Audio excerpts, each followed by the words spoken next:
Yang membedakan Indra Safri dan Sintayong yang pertama adalah rincinya taktik. Kenapa Indra Safri di AFF berhasil dengan pemain-pemain lokal? Karena taktiknya tidak rinci, sederhana, boleh dikuasai di tengah, mencari celah, dilempar ke sayap, jika ada celah, pergerakan, ada celah, crossing, ada celah, eksekusi. Simple. Sintayong tidak. Kamu di posisi mana? Kamu di sini cari ruang. Setelah umpan, gerak. Setelah gerak, screening. Cari temanmu yang bisa diumpan. Berikan dia umpan. Jika tidak ada opsi, beri ke belakang. Umpan yang di belakang, beri ruang lagi. Biar yang lain cari ruang. Jika ada kesempatan, long ball. Jika tidak, kuasai dulu. Tidak. Serinci itu. Kenapa? Karena pemain lokal memiliki kecenderungan sulit memahami taktik yang rumit, taktik yang rinci. Itulah kenapa Sintayong pernah mengadakan tes IQ untuk pemain lokal. Sintayong ingin tahu mana saja pemain yang bisa memahami taktik dan mana saja pemain yang tidak bisa memahami taktik. Percuma pemain punya stamina tapi mereka tidak punya pemahaman taktik. Inilah yang membedakan kenapa di AFF timnas Indra Safri itu berhasil sementara di Asia gagal. Karena jika level Asia taktiknya sudah rinci, taktiknya sudah harus kompleks. Bertahan sekalipun ada pundit-pundit ya, saya merasa sih kurang ya, jangan bilang bahwa kalau udah kalah tinggi mah gimana mau dilatih. Hey, ada Paulo Cannavaro, ada Charles Puyol, sekarang ada Lisandro Martinez, ada Jurrien Timber. Mereka back-back yang tidak sampai 180 tinggi badannya, dan mereka bersaing di level top Eropa. Mereka tidak serta-merta dijadikan sebagai back yang memberikan umpan-umpan, tapi juga back yang melakukan ke udara, back yang melakukan intercept, back yang berlari. Dan mereka bisa melakukannya di level paling atas di Premier League. Jadi tidak ada alasan untuk timnas kita tidak bisa menanggul udara meskipun pemain kita tidak tinggi. Itulah yang terjadi dalam beberapa tahun terakhir dengan Sintayong. Rinci, semuanya itu karena rinci. Crossing itu memiliki lintasan. Ini gawang, oke? Ini pemain yang melakukan crossing. Di sini ada lintasannya. Di lintasan ini ada titik-titik pemain yang bahkan sudah melewati gawang pun masih bisa mengancam. Lintasan inilah yang harus tutup pemain-pemainnya. Jika kalian tahu, di Eropa sekalipun, pemain yang tinggi musuh itu yang akan melakukan kesulitan diganggu oleh pemain yang pendek. Tujuannya adalah mengganggu lintasannya, mengganggu gerakannya, sehingga bola yang akan masuk nanti, yang akan mengancam tadi, dieksekusi oleh pemain bertahan lebih besar maksudnya, untuk menyentuhnya keluar. Itulah yang namanya kerincian taktik.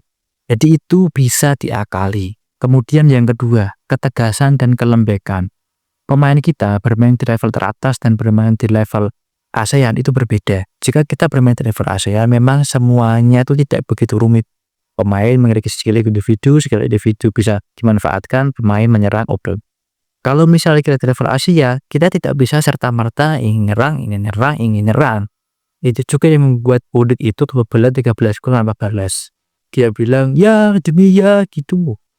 Kita berada di sebuah kompetisi, mempertaruhkan nama tim nasional, kita harus berpikir rasional. Kenapa Sintayong itu kekeh ingin bertahan? Karena pemainnya yang level tertinggi itu tidak ada yang memulai untuk menyerang. Jadi Sintayong memulai untuk memberikan fundamental dalam bertahan. Dan pada kenyataannya pemain bertahan Indonesia itu buruk. Mayoritas back tengah mereka dikuasai oleh pemain asing. Itulah kenapa Sintayong sulit untuk mengembangkan pemain lokal dengan bermain bertahan yang bagus. Yang kedua, tipe melatih. Sintayong itu taktiknya adalah bertahan. Fundamentalnya basicnya itu bertahan. Indra Safri menyerang. Jadi perbedaan inilah yang pada akhirnya mencolok. Kenapa? Di level Asia, itu tim-tim seperti Timur Tengah memiliki crossing yang sangat mengancam.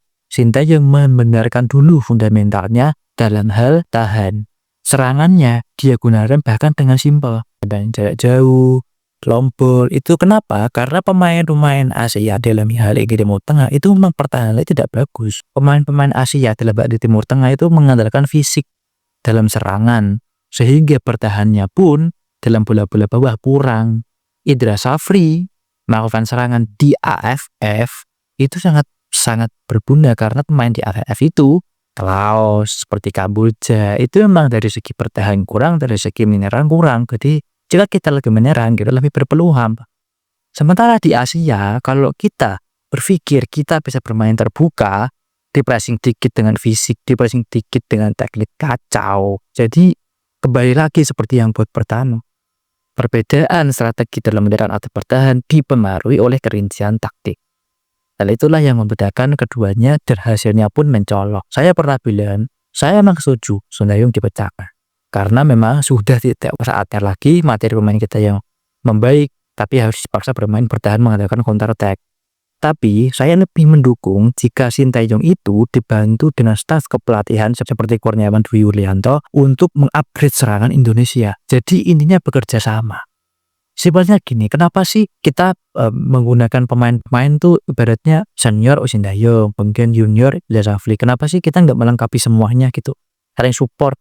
Sintayong bertahan, serangan menggunakan jam siapa kita gabungkan, kan kita semua pengen mas kita benar-benar komplit gitu. Kenapa tidak seperti itu? Jadi sekian video dari saya, terima kasih, sampai jumpa.